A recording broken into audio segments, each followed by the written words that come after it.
오늘 이제 저희들이 사도행전 27장 1절부터 20절까지 말씀을 살펴보게 됩니다. 바로 우리 본문을 좀 보시면 좋겠는데, 이제 1절을 보면 우리가 배를 타고, 그러니까 이제 바울 일행이 배를 타고 이달리아에 가기로 작정이 되었습니다. 이제 출발합니다. 로마로 출발을 하게 됩니다.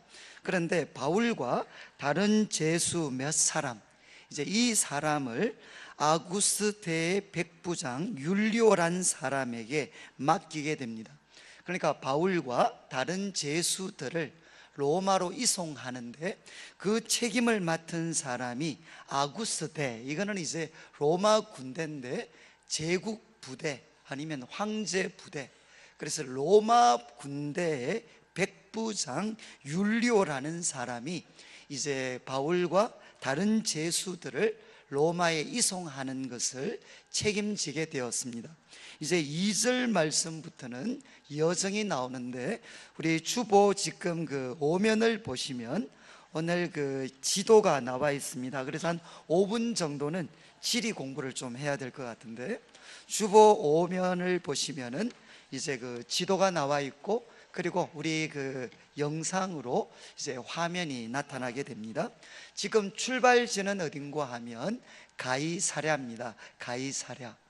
그래서 가이사랴는 이제 그 예루살렘 옆에 있는 가이사랴, 여기서 출발을 했습니다. 그리고 2절 말씀, 그들이 탄 배는 뭔가 하면 아시아 해변 각처로 가려 하는 아드라무테노, 이것은 지역 이름입니다. 이제 그 받으신 그 지도에 보면 에베소 위에, 그 에베소 위쪽에 보면 아드라무테노라는 도시가 있는데, 거기로 가는 배를 이제 올라타고 항해를 하게 됩니다. 자, 이제 아드라무테노 배를 탔습니다. 그리고 마게도냐의 데살로니가 사람 아리스다고가 동행을 합니다. 그리고 3절, 하루 정도 배를 타고 이튿날 시돈에 도착을 합니다. 시돈은 가이사랴 바로 위에 있는 도시입니다. 그 시돈, 이거는 이제 고대 유명한 그런 그 도시, 두로와 시돈, 항구 도시입니다. 이 시돈에 도착을 했을 때 이 백부장 율리오가 바울에 대해서 아마 호감을 가졌습니다. 그래서 그를 친절히 대하여서 그 시돈에서 친구들, 이제 우리 그리스도인들이었겠죠, 친구들에게 대접받을 수 있는 기회를 제공을 해 줍니다. 그리고 이제 4절 말씀, 또 거기서 이제 출발을 합니다. 시돈에서 출발을 해서 맞바람을 피하여 구브로 해안을 의지하고 항해를 합니다. 그래서 지금 지도를 보시면 그 밑에는 그 구브로 섬이 있고, 그리고 바로 위쪽에는 그 육지 있는 데는 길리기아와 밤빌리아입니다. 그 사이를 지금 배를 타고 통과를 했습니다. 그리고 이제 5절 마지막에 보면, 그래서 어디 도착을 했느냐, 루기아의 무라라는 곳에 도착을 했습니다. 이제 무라시까지 왔습니다. 그리고 여기에 사용되어졌던 배는 아드라무테노 배였습니다. 이 배는 오늘날의 말로 하면 아마 한 중형급 정도의 배였습니다. 그래서 연안을 오가는 배를 타고 이제 무라까지 왔습니다. 그리고 6절 말씀, 여기에서 이제 배를 갈아타는데 큰 배로 대형 선박으로 갈아타게 됩니다. 6절, 거기서 백부장이 이달리아로 가려 하는 알렉산드리아 배를 만났다. 그러니까 이 알렉산드리아는 지금 받으신 주보 지도에 보면 제일 남단에 이집트가 있고, 그 이집트에 알렉산드리아라는 도시가 명기가 되어 있습니다. 그래서 이 알렉산드리아에서 이제 애굽에서 생산되어진 곡물을 가지고 로마로 가는 큰 배를, 이제 큰 배가 있었는데 그 배로 이제 바울 일행은 옮겨 타게 됩니다. 그런데 이 배는 곡물 수송선이었습니다. 곡물 수송선. 그것을 알 수 있는 것은 나중에 38절쯤 가면 이제 이 풍랑을 만나서 사람들이 버리는데 뭐를 버리는가 하면 우리나라 말 성경에는 밀을 버립니다. 밀. 그러니까 밀, 곡물이죠. 곡물을 버립니다. 그래서 이 구절에 근거해서 지금 바울 일행이 옮겨 탔던 이 배는 곡물 수송선이었습니다. 그런데 그 배가 얼마나 컸으면 곡물을 수송했을 뿐만 아니라 이 배에 몇 명의 사람이 타는가 하면 276명의 사람이 타게 됩니다. 자, 이래 배를 이제 바꾸어 타고 7절 말씀을 보시면 배가 드디어 서쪽으로 지금 갑니다. 서쪽으로 가서 여러 날 만에 간신히 니도라는 곳까지 왔습니다.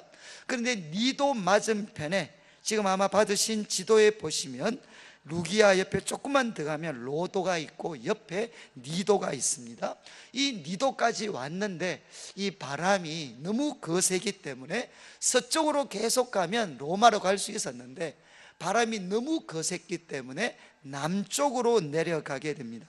내려가서 살모네라는 곳을 지나는데 이곳은 어딘가 하면 이제 크레타섬, 받으신 지도 그리고 자막에 보시면 영상을 보면 이제 그레데 섬이 나옵니다. 그레데 섬에 있는 도시가 살모네, 그리고 그 다음에 이제 미항이라는 곳에 도착을 합니다. 그리고 거기 도착했을 때 미항은 라세아라는 시에서 가까이 왔습니다. 자, 이제 지도 공부는 좀 끝내고 지금 이제 바울은 배를 타고 가이사랴를 출발했습니다. 그래서 무라까지 와서 배를 한 번 더 갈아타고 이제 어디까지 왔느냐? 그레데 섬에 있는 미항이라는 도시까지 왔습니다. 그런데 이제 여기에서 백부장 율리오, 그러니까 이 선박 전체를 책임지고 있는 이 백부장 율리오가 선택을 해야 됩니다. 어떤 선택을 해야 되는가 하면 9절을 보십시오. 여러 날이 걸려, 이 말은 뭔가 하면 바람이 워낙 거셌기 때문에 생각했던 것보다는 시간이 훨씬 더 많이 걸렸습니다. 그래서 금식하는 절기가 이미 지났다. 금식하는 절기는 뭔가 하면 유대인들이라면 1년에 한 번은 금식을 해야 됩니다. 한 번은. 그날이 언젠가 하면 유대 달력으로 7월 10일입니다 7월 10일 7월 10일이 무슨 날인가 하면 대속죄일입니다. 대속죄일은 1년에 단 한 번 대제사장이 지성소에 들어가서 온 백성의 죄를 속하는 날이 대속죄일입니다. 그런데 이 대속죄일은 유대인들은 누구나 다 금식을 해야 됩니다. 그래서 여기 나오는 금식하는 절기라는 것은 이제 바로 대속죄일, 유대 달력으로 7월 10일 대속죄일에 해당하는 날입니다. 그런데 이 유대 달력을 오늘날의 달력으로 옮기면 7월 10일은 9월 말에서 10월 초가 됩니다. 그런데 이 지중해 연안은 11월로 넘어가 버리면 이제는 기후적인 조건 때문에 마치 배를 항해하는 것은 자살 행위와 맞먹을 만큼 이 항해를 더 이상 할 수가 없습니다. 그래서 지금 이제 백부장 율리오는 어떤 선택을 해야 되느냐? 로마로 가는 것은 불가능합니다. 불가능한데 언제 로마로 출발할 수 있느냐? 겨울이 끝나야 됩니다. 그러면 이 겨울 긴 시간을 어디서 보내야 되느냐? 지금 도착했는 미항이라는 이 도시에서 겨울을 보내야 되느냐? 아니면 여기에서 64km 정도 떨어진 베닉스라는 곳이 있습니다. 그레데 섬 마지막 부분에 있는 베닉스라는 항구가 있는데 그곳까지 가서 겨울을 보내야 되느냐? 둘 중에 하나를 이제 백부장 율리오가 선택을 해야 됩니다. 그런데 이때 의견이 갈리게 됩니다. 지배적인 여론은 뭔가 하면 베닉스라는 곳까지 가자는 겁니다. 한 64km 정도 항해를 해서 베닉스라는 곳까지는 가자. 이게 이제 그 배에 탄 사람들의 지배적인 분위기였던 것 같습니다. 그런데 그런 상황에서 이제 10절 말씀 바울이 그들을 권합니다. 뭐라고 그들에게 권면을 하는가 하면, 여러분이요, 내가 보니 이번 항해가, 만약에 여러분들이 계속 항해를 한다면, 베닉스까지 계속 항해를 한다면 하물, 짐뿐만 아니라, 짐과 배만 아니라 우리 생명에도 타격과 많은 손해를 끼칠 것 같다.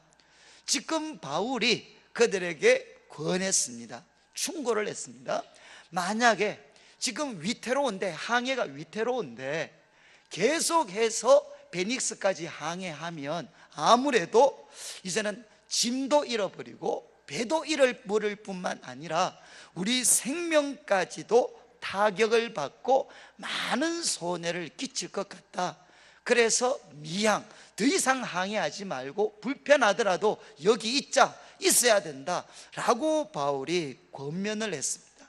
그런데 11절 백부장은 이제 누구 말을 더 믿었느냐? 선장과 그리고 선주, 배의 소유자죠. 선장과 선주의 말을 바울의 말보다 더 믿게 됩니다. 그래서 오늘 말씀 11절은 이거는 동그라미를 쳐 놓으셔야 됩니다. 왜냐하면 오늘 이제 설교 제목이 뭔가 하면 유라굴로 광풍을 만난 이유입니다. 지금 바울을 포함한 276명의 사람들은 유라굴로 광풍을 만나서 극심한 고난을 당하게 되는데, 이 고난은 피할 수가 있었습니다. 얼마든지 피할 수가 있었는데 결국은 백부장 율리오가 잘못된 선택을 하는 바람에 이 유라굴로 광풍을 만나게 되는 겁니다. 말을 바꾸면 왜 그들이 유라굴로 광풍을 만나게 되었는가? 들어야 될 사람의 말을 거부하고 듣지 않아야 될 사람의 말을 듣고 선택했다가 그들은 유라굴로 광풍을 만나게 됐습니다. 그러니까 가장 핵심적인 구절이 바로 11절이죠. 이 배의 책임을 지고 있는 백부장은 선장과 선주의 말을 바울의 말보다 더 믿게 됩니다. 그리고 지금 12절은 그들뿐만 아니라 그 배에 탄 사람들의 여론을 소개하고 있습니다. 그 항구, 미항이라는 항구는 겨울을 지내기에 불편합니다. 거기는 작은 항구였고, 그리고 바람의 방향들이 겨울을 보내는 데는 사실 불편한 게 많았습니다. 그러니까 사람들이 거기서 떠나 아무쪼록 웬만하면 베닉스에 가서 겨울을 보내자. 그러면 베닉스는 어떤 곳이냐? 이 미항보다는 훨씬 더 큰 항구였고, 그리고 이제 좀 전에 나온 12절 마지막에 보시면 베닉스는 그레데 항구인데 한쪽은 서남을, 한쪽은 서북을 향하였더라. 그러니까 양방향으로 바닷길이 열려져 있습니다. 그렇기 때문에 겨울을 보내는데도 훨씬 더 편리한 곳이 바로 이 베닉스였습니다. 그러니까 이제 베닉스 쪽으로 가자라고 이야기하는 사람들이 더 많았다는 것입니다. 자, 이제 결국 이 이야기, 결국은 백부장은 선택의 순간 겨울을 어디서 보내야 되느냐, 배에 타고 있는 이 276명의 사람이 겨울을 어디로서 보내야 되느냐라는 걸 결정할 때 한쪽은 바울의 의견이 있었습니다. 한쪽은 선장, 선주, 그리고 다수의 사람들이 주장하는 의견이 있었습니다. 그런데 이 두 의견 중에 결국은 바울의 의견을 물리치고 선장, 선주, 다수의 사람들의 말을 듣고 베닉스까지 항해를 계속하다가 결국은 유라굴로 광풍을 만나게 되었다는 겁니다. 자, 그러면 이제 저를 한번 보시면 좋겠는데, 혹시 주무시는 분 있으면 좀 찔러서 깨우시고. 그러니까 이제 보시면 만약에 우리 성도님들이 그 백부장 율리오였다면 어떤 선택을 했겠습니까? 지금 바울은 죄수입니다. 죄수고, 그 다음에 이쪽에는 뭐가 있느냐? 선장, 선주입니다. 이 배에 대한 하는 베테랑입니다. 베테랑. 그런데 두 사람이 의견이 다를 때 누구 이야기를 듣겠습니까? 말할 필요가 없죠. 선장 선주의 말을 우리도 들을 겁니다. 그런데 이제 우리가 하나 고려해야 되는 것은, 여러분, 바울이 이런 의견을 제시했을 때 어떻게 이런 의견을 제시할 수 있었겠습니까? 가장 쉬운 이제 답은 뭔가 하면, 바울이 기도하고 하나님으로부터 계시를 받았다, 뭐 이러면 할 말이 없어. 그런데 바울이 분명히 하나님으로부터 뭔가 지침을 받았겠죠. 영적으로 민감한 분이셨으니까. 그렇지만 또 하나는, 바울이 이 항해 경험이 있겠습니까? 없겠습니까? 지금 그들이 운행하고 그들이 항해하고 있는 이 배, 이 지역에 대해서 바울이 잘 알겠습니까? 모르겠습니까? 잘 알죠. 왜냐하면 1차, 2차, 3차 세 번의 전도 여행을 통해서 지금 그들이 항해하고 있는 이 바다를 수십 번도 더 항해를 했습니다. 그리고 고린도 후서 11장 25절 26절을 보시면 바울이 나중에 자서전적인 고백을 합니다. 내가 예수님 때문에 복음을 전하다가 얼마나 고생했는가 이야기를 하면서 무엇을 언급하느냐, 내가 3번이나 파선당해 봤다는 겁니다. 배 타고 가다가 3번이나 파선을 당했고, 그리고 일주일씩 깊은 바다 속에 머물렀던 그런 경험도 있다는 것입니다. 그러니까 바울은 자신의 실제 경험을 통해서 지금 이 시기에 항해를 계속한다는 것이 얼마나 위험하다는 것을 그는 자신의 체험을 통해서 잘 알고 있었습니다. 성도님들, 이 두 가지가 중요합니다. 바울은 자신에게는 체험적인 지식이 있었고, 또 하나는 뭔가 하면 영적인 민감함이 있었습니다. 만약에 체험적인 지식만 있었다면 바울과 선장의 차이는 하나도 없습니다. 그런데 선장과 바울이 달랐던 것은 뭔가 하면, 그 체험에다가 하나님과 깊은 교제를 가지면서 하나님의 인도를 받는 영적인 민감함을 바울은 가지고 있었습니다. 그런데 이제 이 백부장 율리오는 실제적인 체험과 영적인 민감함을 가지고 있는 바울의 의견보다는 선장 선주의 말을 더 듣게 됩니다. 여러분, 선장 그리고 선주도 지금 더 항해하면 위태롭다는 것을 그들도 알고 있었습니다. 그런데 왜 위태한 줄 알면서도 왜 그들은 계속 항해를 하려고 했겠습니까? 선주에게 가장 중요한 것은, 너무 단순화시키는 거지만 결국은 돈입니다. 돈. 선주는 배를 가지고 있는 사람이었으니까 이것을 빨리 옮겨주고 끝내면 자신은 그만큼 경제적인 이득이 있습니다. 그래서 자기가 베니스까지 가면 하루라도 더 빨리 로마를 향해서 출발할 수가 있습니다. 그러니까 선주에게는 가장 중요한 것이 뭔가 하면 돈입니다. 돈. 그러면 선장은 뭐였겠습니까? 배를 항해하는 기술을 가지고 있는 사람이었는데, 이 선장은 무엇이 중요할까요? 제가 이제 우리 교회도 가끔 어떤 멀리 가는 버스를 타고 가는 그런 행사들을 할 때 한 번씩 악천후, 비가 막 쏟아지고 정말 날씨가 안 좋을 때가 있습니다. 사람들은 모였는데 가야 되나 말아야 되나. 그런데 운전하시는 분들이 아이고 못 갈 것 같습니다. 그러면 죄송하지만 저희들이 쉽게 쓰는 방법이, 아이고 아저씨, 우리가 한 1, 20만 원 더 드릴 테니까, 아저씨 베테랑이지 않습니까?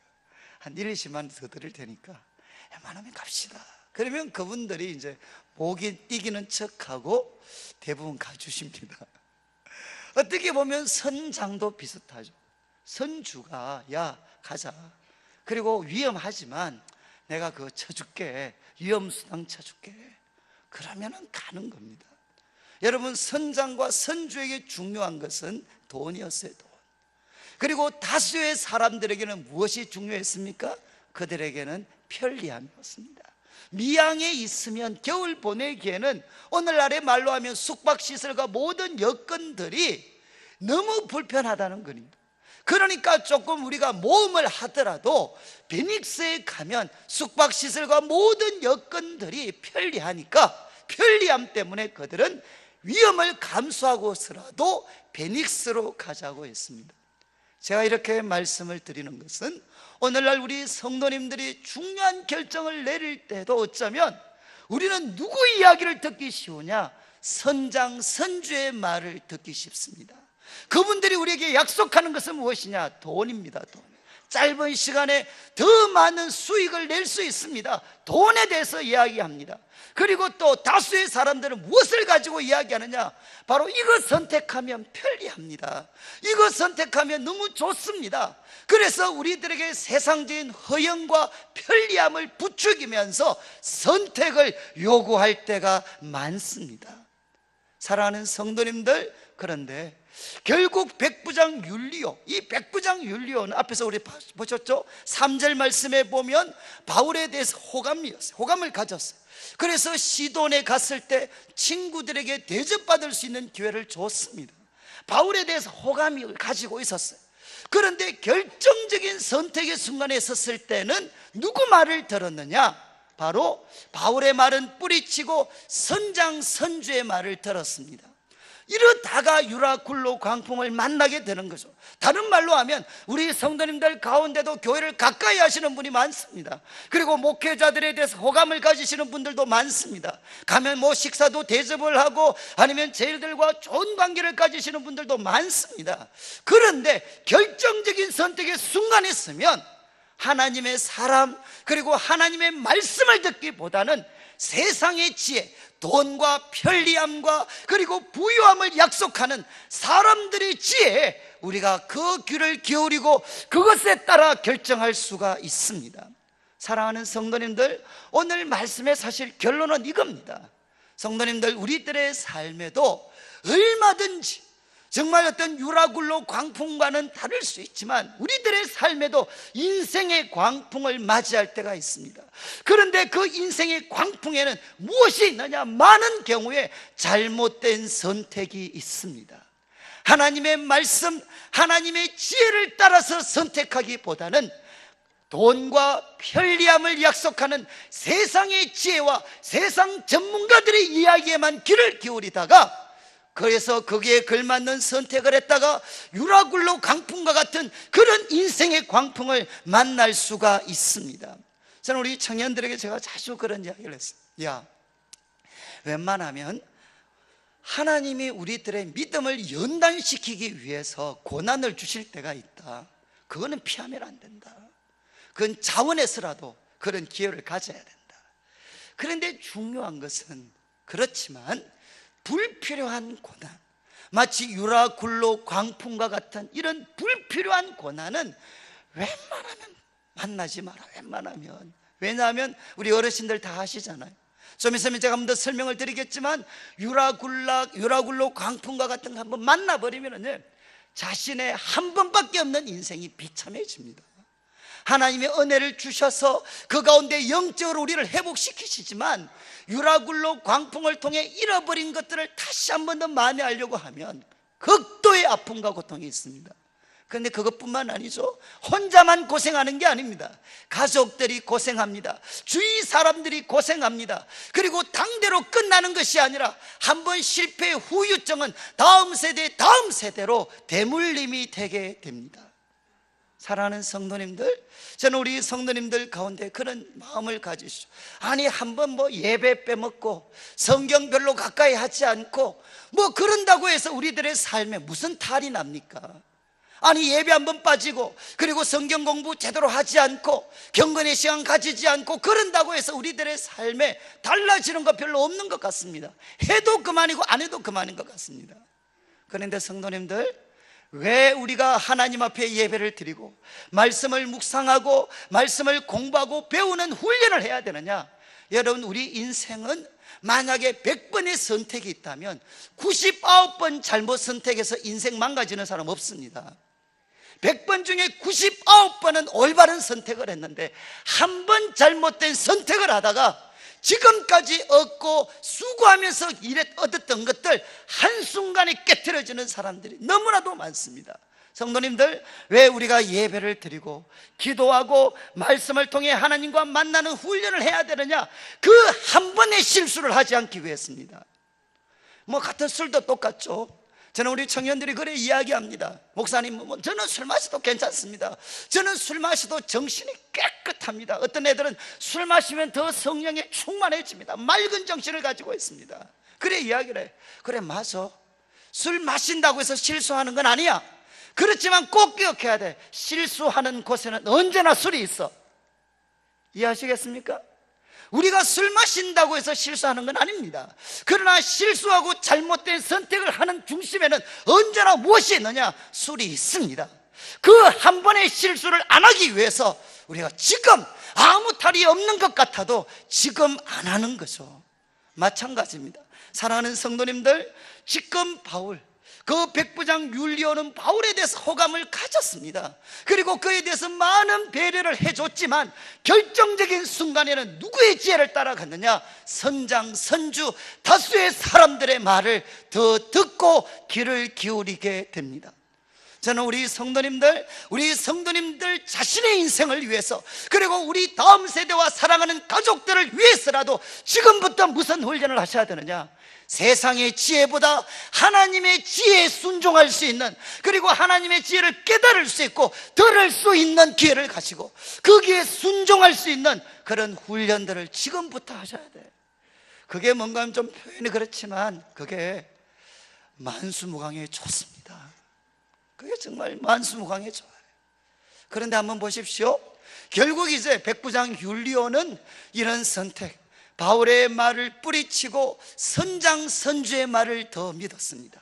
세상적인 전문가, 돈과 쾌락과 편리함을 보장하는 세상적인 전문가들의 말에 귀를 기울였습니다. 그때 어떤 일이 생겼는가? 13절을 보십시오. 13절을 보시면 처음에는 남풍이 순하게 불었습니다. 그들이 뜻을 이룬 줄 알았습니다. 그러니까 처음에는 형통했습니다. 남풍이 불고, 그리고 그들이 정말 올바른 선택을 했다라고 생각을 했어요. 그래서 닷을 감고 그레데 해변을 끼고 항해를 하는데 14절 중요한 단어입니다. 얼마 안 돼요. 얼마 안 돼요. 처음에 아무 문제 없어요. 처음에 세상적인 지혜를 따른다고 해서 처음부터 문제가 생기면 누가 그런 길을 선택하겠습니까? 처음에는 남풍이 불고 하는 일마다 형통합니다. 그러나 중요한 것은 얼마 안 돼요. 얼마 안 돼요. 섬 가운데 유라굴로라는 광풍이 크게 일어나게 됩니다. 여러분, 유라굴로라는 광풍을 만났을 때 네 가지 현상이 나타나요. 45절을 보시면 배가 밀려 바람을 맞추어 갈 수 없어 가는 대로 두고 쫓겨갑니다. 여러분, 유라굴로 광풍을 만나니까 선장이 가졌던 그 탁월한 항해 기술도 전혀 쓸모가 없습니다. 여러분, 유라굴로 광풍과 같은 인생의 광풍을 만나면 어떻게 되느냐? 여러분, 우리가 갖고 있는 돈과 권력과 지혜와 인맥이 아무것도 작동이 안 됩니다. 통제력이 상실되어 버립니다. 이제는 바람 부는 대로 끌려갈 수밖에 없는 그런 인생이 됩니다. 그리고 거기서 더 나아가서 15절, 16절을 보시면 가우다라는 작은 섬 아래로 지났을 때 첫 번째는 간신히 거루를 잡아. 이 거루는 뭔가 하면 구명정입니다. 구명정. 큰 배 뒤에 줄로 묶어서 달아놓은 작은 배, 긴급한 상황에 피할 수 있도록 준비해 놓은 오늘날 같은 구명정입니다. 그런데 이거 그냥 두면 풍랑 가운데서 막 이리저리 부딪히다가 원래 배와 부딪히면 바로 파손될 수 있는 위험이 있으니까 이 구명정 거루를 잡아 17절 끌어올립니다. 그리고 줄을 가지고 선체를 둘러 감습니다. 배를 안전하게 보호하기 위해서 줄로서 선체를 둘러 감습니다. 그리고 스르디스라는 것은 뭔가 하면 모래수렁입니다. 모래수렁. 그래서 이 지중해 연안에 어떤 이 남쪽 이집트 쪽에는 큰 두 개의 모래수렁이 있었습니다. 이 모래수렁에 빠지면 끝장입니다. 배는 끝장입니다. 그러니까 선장이 이 어떤 거대한 광풍 가운데서 스르디스, 그 모래수렁에는 빠지지 않기 위해서 연장을 내리고 그냥 쫓겨갔다. 이 연장은 일종의 돛과 같은 겁니다. 일종의 브레이크 역할을 하고, 배가 아무리 풍랑이 불어도 스르디스가 있는 모래수렁이 있는 쪽으로는 못 가도록, 배가 그쪽으로는 못 가도록 안전장치를 그들이 했다는 겁니다. 그리고 이제 18절을 보시면 우리가 풍랑으로 심히 애쓰다가, 이 풍랑 때문에 그들은 정말 몸부림을 쳤어요. 여기에서 벗어나 보려고. 여러분 이명급했죠? 구명정 거루 들어 올리고, 그리고 선체를 줄로 감고, 그리고 모래수렁에 빠지지 않기 위해서 정말 이렇게 연장 돛을 내리고 필사적인 노력을 했습니다. 그런데 그럼에도 불구하고 바람은 잔잔해지지 않았습니다. 그리고 배는 원하는 목적지로 갈 수가 없었습니다. 여러분, 우리가 인생에 광풍, 유라굴로와 같은 광풍을 만나면 어떻게 되나? 첫 번째는 통제력을 상실하게 되고요, 두 번째는 너무너무 힘이 듭니다. 이 사람 찾아가서 부탁하고 저 사람 찾아가서 부탁하고 은행에 부탁하고 몸부림을 칩니다. 그렇지만 작동되지 않습니다. 효과가 없습니다. 그리고 세 번째를 보십시오. 18절 후반부를 보시면 이튿날 사공들이 짐을 바다에 풀어버립니다. 이 짐은 뭐겠습니까? 그들이 가장 귀하게 생각했던 짐입니다. 그들에게는 보물이라고 생각했던 짐들을 바다에 풀어버립니다. 그리고 19절 사흘째 되는 날에는 배의 기구는 무엇이겠습니까? 항해하는데 꼭 필요한 기구들입니다. 꼭 필요한 기구들까지 그들의 손으로 내버리게 됩니다. 여기 아주 인상적인 단어는 그들의 손으로, 그들에게 가장 귀했던 그 어떤 하물들, 그 짐들, 그리고 그들이 항해하는데 꼭 필요했던 것들, 그들 손으로 그들은 내버리게 됩니다. 엄청난 경제적 손실을 갖게 되는 거죠. 보배롭게 귀하게 여겼던 것들, 꼭 필요하다고 생각해서 준비했던 모든 것들이 한순간에 다 날아가 버립니다. 그리고 마지막 20절, 그럼에도 불구하고 여러 날 동안 해도 별도 보이지 않습니다. 그리고 큰 풍랑이 여전히 있었습니다. 그래서 마지막 20절을 보시면 구원의 여망마저 없어졌더라. 더 이상 구원에 대한 소망이 없어졌다는 것입니다. 성도님들, 이것은 정도의 차이는 있지만 말씀을 통해서 보면 인생의 광풍이라는 것은 소위 유라굴로 광풍 같은 이런 광풍이 우리 인생에 밀어닥치면은 거의 이 네 가지 현상은 같이 일어납니다. 우리 힘으로 통제할 수가 없습니다. 이미 우리 기술 능력의 범위를 벗어납니다. 두 번째는 어떻게 되죠? 몸부림을 칩니다. 몸부림, 필사적인 노력을 합니다. 그런데도 해결되지 않습니다. 그리고 세 번째는 뭐죠? 귀했던 것들, 꼭 필요해서 준비했던 것들 한순간에 다 날아가 버립니다. 다 날아가 버려요. 그럼에도 불구하고 네 번째는 더 이상 구원의 소망이 없습니다. 가장 무서운 거 절망이죠. 절망. 여러분, 사람이 붙잡을 구석이 있을 때는, 소망이 있을 때까지는 살 수 있습니다. 그러나 절망하면 끝입니다. 여러분, 바로 이런 상황에 떨어지게 되었습니다. 저는 성경이 우리에게 주는 도전이 무엇이겠습니까? 이거는 뭐 협박이 아닙니다. 성경이 우리에게 제시하는 것, 우리가 하나님의 말씀, 그리고 하나님의 사람들의 그런 가르침들, 지도보다 세상 전문가들의 지혜에 귀를 기울이면, 자칫 잘못하면 우리 인생에도 유라굴로 광풍을 맞이할 수가 있습니다. 그런데 이제 마지막으로 제가 말씀드리고 싶은 것은, 여러분, 이렇게 광풍을 만났습니다. 그래서 박살이 났잖아요. 정말 통제할 수 없고, 그리고 필사적으로 노력했지만 수포로 돌아가고 귀한 것 다 버리고, 그리고 절망에 빠졌습니다. 그런데 우리는 결과를 압니다. 여러분, 잘못된 선택을 통해 이런 엄청난 일을 겪었는데 이분들은 구원을 받습니다. 망하지 않고 다시 살아납니다. 어떻게 이 위기 상황에서 하나님의 구원이 그들에게 주어질 수 있었습니까? 이유가 뭐죠? 여러분, 20절까지 말씀을 뚫어지게 보시면 거기는 소위 말해서 선장선주, 돈독 올라 있는 선장선주, 편리함에 중독되어 있는 다수의 사람들, 그리고 그들에게 귀 기울였던 지도자 백부장 율리오, 다 악수입니다. 악수. 바로 이들에 의해서 그들은 유라굴로 광풍을 만났습니다. 빠져나갈 길이 없어요. 그런데 그들은 소위 구원을 받았어요. 왜? 망할 수밖에 없었는데 어떻게 그들이 살 수 있었습니까? 이 말씀을 뚫어지게 보시면, 이 상황을 뚫어지게 보시면은요, 그 배, 유라굴로 광풍에서 파선하기 직전에 있는 그 배에 누가 같이 있었습니까? 하나님의 사람 바울이 같이 있었습니다. 다른 말로 하면 이 276명의 사람들은 그들이 의도했든 의도하지 않았든 유라굴로 광풍에 떨어졌지만 그 떨어져 있는 상황에 누구와 같이 있었느냐? 하나님의 사람 바울과 같이 있었습니다. 바로 하나님의 사람 바울과 같이 있었기 때문에 다음 주 살펴볼 텐데, 바울을 통해서 하나님의 약속의 말씀이 주어집니다. 하나님의 위로의 말씀이 주어지고, 순간 고비 때마다 하나님으로부터 피할 수 있는 지혜의 말씀이 주어지게 됩니다. 그래서 그 말씀을 힘입고 순종해서 어떻게 되느냐? 그들은 이 광풍에도 불구하고 나중에 구원의 기쁨을 누리게 됩니다. 사랑하는 성도님, 이건 정말 중요합니다. 제가 지금 말씀드리고 싶은 것은, 우리가 열심히 노력하지만 우리는 유한한 인간입니다. 그래서 우리도 내가 잘못하거나 아니면 다른 누군가가 잘못해서 우리도 인생의 광풍에 떨어질 때가 있습니다.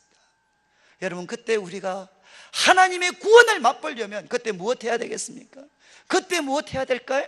하나님의 사람들과 같이 있어야 됩니다. 여러분, 그때 우리 인생에 가장 고통스러울 때, 절망과 그리고 모든 것을 다 잃어버렸고 모든 수고가 다 숲으로 돌아가는 것 같고 내 인생을 내 스스로 도저히 통제할 수 없는 그 상황에서 여러분, 생명의 길, 살 길은 뭐냐? 그때 하나님의 사람들과 같이 있는 것입니다. 그것은 예배라고 표현될 수도 있습니다. 그때일수록 여러분 예배를 드리셔야 돼요. 왜? 하나님의 사람들과 같이 있으면 여러분의 귀에 무엇이 들려질 수 있느냐? 하나님, 성령이 교회들에게 주시는 약속의 말씀, 성령이 교회들에게 주시는 지혜의 말씀을 여러분들이 받을 수가 있습니다. 그리고 하나님의 사람들과 같이 있는 것은 예치 모임에 참여하는 것일 수도 있어요. 우리들의 인생의 광풍에 빠질 때 하나님의 사람들과 더 가까이 교제하셔야 돼요. 그들을 꼭 붙잡고 계셔야 돼요. 왜냐하면 그들을 통해서 우리가 살 수 있는 하나님의 말씀이 그들을 통해 주어질 수가 있습니다. 그리고 때로는 성경 공부가 여기에 포함이 될 수도 있습니다. 저는 우리가 살면서 누구도 한두 번은 인생의 광풍, 유라굴로 광풍을 만나게 됩니다. 그런데 그 광풍에서 벗어날 수 있는 길은 무엇이냐? 하나님 말씀은 이야기합니다. 하나님의 사람들과 같이 있는 것입니다. 예배의 자리를 지키는 것입니다. 성도의 교제를 지키는 것입니다. 하나님 말씀 배우는 것을 지키는 것입니다. 그 자리에 머물러 있으면 여러분의 귀에 바로 캄캄한 어두움 가운데서도 빛을 창조하셨던 하나님의 말씀, 무질서 가운데서도 질서를 창조하시고 텅 비어있던 곳에서도 뭔가 좋은 충만함으로 채우셨던 그 하나님 말씀의 능력이 우리들의 삶에 주어질 수가 있습니다. 하나님 말씀이 주어지면 우리 영혼의 절망이 소망으로 바뀌게 됩니다. 우리 영혼이 살아나면 우리들의 환경도 바뀌어지기 시작을 합니다. 사랑하는 성도님들, 저는 오늘 이 말씀을 마무리하면서 두 가지 말씀을 드렸습니다. 저는 웬만하면 우리 성도님들 앞으로 사시는 동안은 유라굴로 같은 광풍 안 만나게 되시기를 주님의 이름으로 축복합니다. 그래서 좀 죄송한 말씀이지만 여러분 옆에 있는 분한테 한번 이렇게 이야기하시죠. 웬만하면 편하게 삽시다. 한번 좀 서로한테 좀 이야기 한번 해주시죠. 아니 근데 왜 아무도 이거 아멘을 안 하십니까? 그러니까 좀 이렇게 하시죠. 이제 옆에 있는 분한테 웬만하면 하나님 말씀 듣고 평안하게 삽시다. 평안하게 만수무강하십시오. 이렇게 한번 이야기를 해주시면 좋겠어요. 저는 참 이렇게 저도 조금 이렇게 우리 가정이 어려웠기 때문에 고난 좋은 말로 하면 연단인데 할 수 있으면 안 하는 게 좋습니다. 그거 꼭 받아가지고 배울 필요가 뭐 있습니까? 말씀 보면 알 수 있는데 하나님의 지혜 대신에 세상의 지혜 따라가면 이렇게 고생한다고 성경에 기록되어 있는데 그거를 또 내가 몸소 체험해보고 간증할 필요는 없잖아요. 그리고 또 한 가지 마지막으로 드리고 싶은 말씀은 성도님들, 우리가 참 그렇게 노력했지만 또 광풍에 빠질 때 있습니다. 그때 어떻게 해야 되나? 여러분, 하나님의 사람들과 같이 계셔야 돼요. 옆에 있는 성도들 우습게 생각하시면 안 됩니다. 저분들 지금은 별 볼 일 없는 것 같아도 우리가 인생의 광풍 한번 만나보십시오. 저분들의 입에서 생명의 말씀이 주어집니다. 저분들의 입에서 우리의 살 수 있는 지혜가 주어지게 됩니다.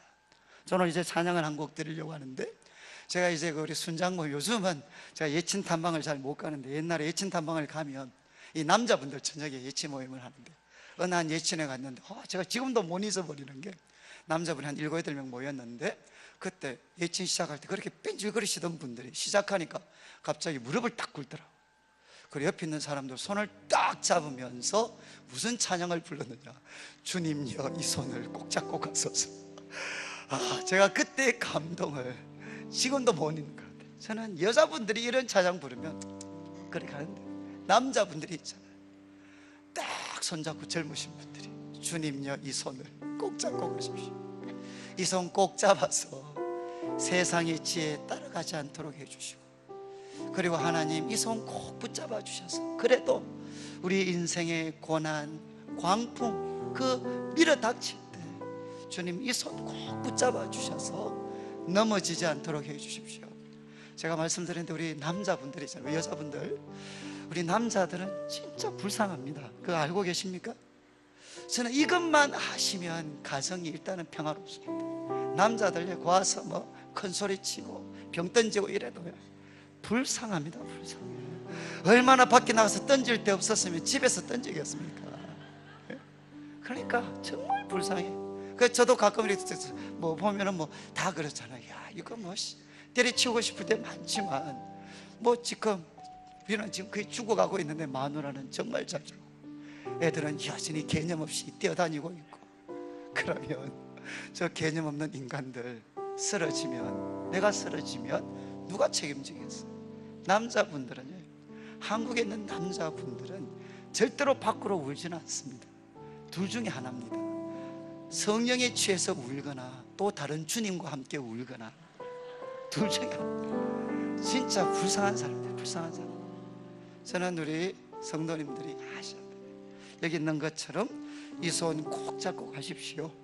약하고 피곤한 이 몸을, 만약에 우리 남편들 집에 돌아오실 때 제발 이런 눈으로 안 보시면 좋겠어요. 마침내 일꾼이 왔구나, 좀 그렇게 보지 마시고, 야 고생하면서 왔다 말해도 한마디 하고 쓰레기 버리라 그래야지.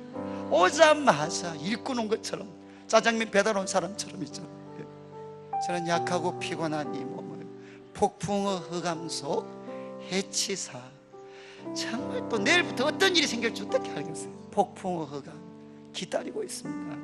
남자분들도 여자분들도 또 그 구덩이 속에 들어가야 돼요. 그런데 그거를 해치사 빛으로 우리를 인도하실 수 있는 분은 하나님밖에 없습니다. 그리고 2절에 인생이 힘들고 고난이 겹칠 때, 이것도 정말 찡하잖아요.